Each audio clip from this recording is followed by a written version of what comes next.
Hi everyone, welcome to my presentation. My name is Kelechi and I will be talking on information security governance at Guaranty Trust Bank.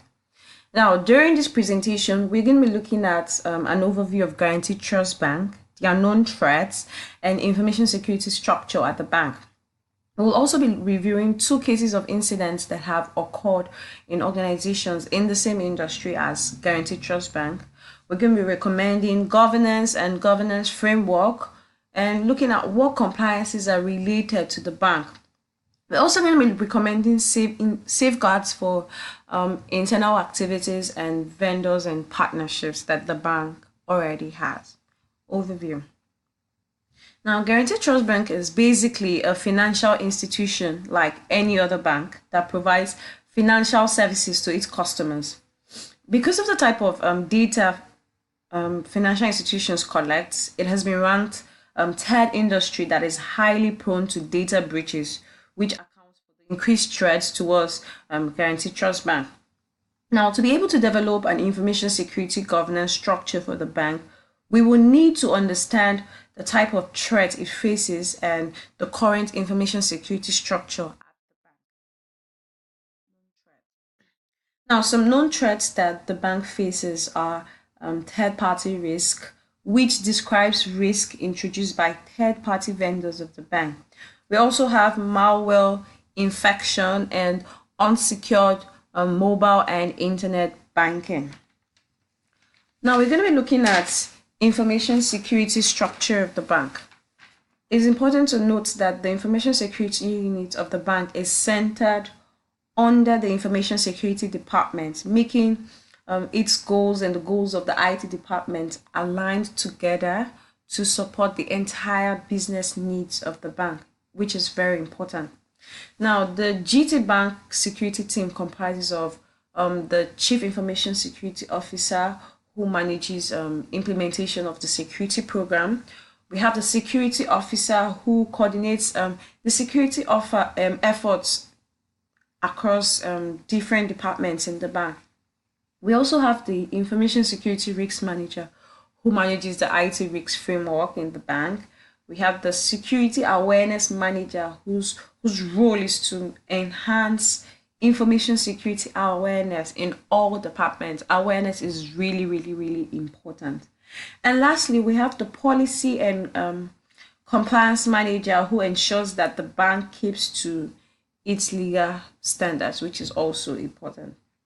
Now, as part of the goals to align the information security needs and the business needs of the bank, the Information Security Council was developed and it has the following objectives, which is to approve the bank's written information security program, oversee annual IT risk management, IT risk assessment of the bank, provide strategic input to the CISO regarding the bank's information security project, and to develop, implement, and maintain the information security program of the bank.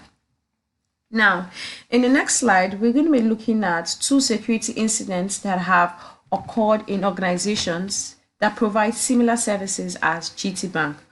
The Scottrade Bank recorded a data breach in 2017 where the third-party vendor uploaded unencrypted information to one of their compromised server. Now, the breach was not even reported by the bank. It was reported by a security researcher who first noticed this incident. Now, of course, the bank's reputation was greatly affected by this incident.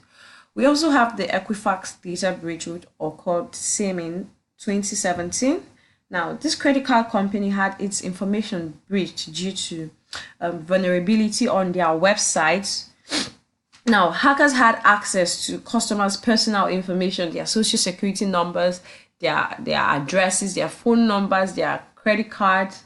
They had access to it, and it was really a big issue back then. Now, although the government agencies were involved in handling these issues, the company's image was greatly diminished because their stock market, there was a significant decline in their stock market minutes after the information had been made known to the public. Now, from these two cases reviewed, it is important to note that Cyber criminals are relentless and everyone is a target, especially financial institutions. Now, although it's so obvious that the threat to data security is increasing because technology is increasing, technology is getting better. Now, organizations can still benefit from organization planning and security governance.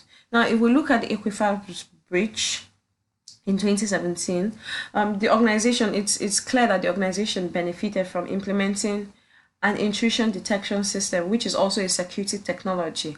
And by implementing an intrusion detection system, they were able to minimize the damage that would have happened. Unlike the Scottrade Bank, who didn't have an intrusion detection system and they were not even aware that and there was an unauthorized access in their networks. Now, to avoid all these incidents, the following recommendations have been made for security governance at GT Bank, which is to adopt the information security governance framework, which will be described in the next slide. Now, we also have to provide adequate employee in education and awareness on information security within the organization. Now, information security awareness should not be left to those who are to provide security measures and controls. Every single person working in that organization, working in GT Bank, has to be aware of that security issues can happen, and they have to be slightly paranoid that these issues can happen. It's not a matter of these security breaches cannot happen. It's a matter of how soon is it going to happen. So everybody needs to be aware. And lastly, information security unit should have a proper placement within the organization. It shouldn't just be a unit on it. It shouldn't just be a unit inside a department. It should have its own department with people working together to make sure that the company is safe. Now, we have also recommended a governance framework, which is the control objectives for information and related technology, also known as COBIT. Now, the latest update to this framework is COBIT 5, which integrates other major standards and frameworks like ISO, ITIL, etc. It has 5 principles, which are meeting stakeholder needs, covering enterprise end-to-end, enabling a holistic approach, and separating governance from management, and applying a single integrated framework, which is very important. It also has 7 enablers that are required to work together to accomplish a satisfactory governance within the organization, and they are principles, policies, and frameworks. It takes into consideration processes, the organization structure, the culture, ethics, and behavior of staff within the bank, information that is being processed, people, skills, competencies, services, infrastructure, and application. Now, it is important to note that COBIT 5 framework was selected because it improves the effectiveness and efficiency of information technology and security within the organization. It also ensures that there is a reduced level of complexity within the bank. Now, for the last slide, we should be looking at compliance. Compliance is very important. Now, as a financial institution, there are some activities that require compliance with federal regulations. Now, these regulations are put in place to ensure that information security within an organization is improved, and non-compliance can result to paying fines and sanctions. Now, in the financial sector, we have the Sarbanes-Oxley Act that oversees financial reporting. We have the Graham-Lynch, we have the Graham-Lynch-Bailey Act that ensures financial institutions protect information of their customers. It also requires that banks like GT Bank make known to their customers the information that is being collected, how is it being used, and how is it being protected. If it's going to be given to a third party, what third party have their information? Yes, this act takes into consideration things like this. And lastly, we have the Payment Card Industry Security Standard, also known as the PCI DSS. Now, the PCI DSS is associated with companies that work with payment cards, your credit cards, your debit cards. Now, it ensures that they understand the security policies, and not just security policies, ongoing processes, and can implement technologies to protect the payment system. Now, we're going to be looking at internal safeguards to ensure that security is applied at all costs. Certain internal safeguards should be implemented in the bank to achieve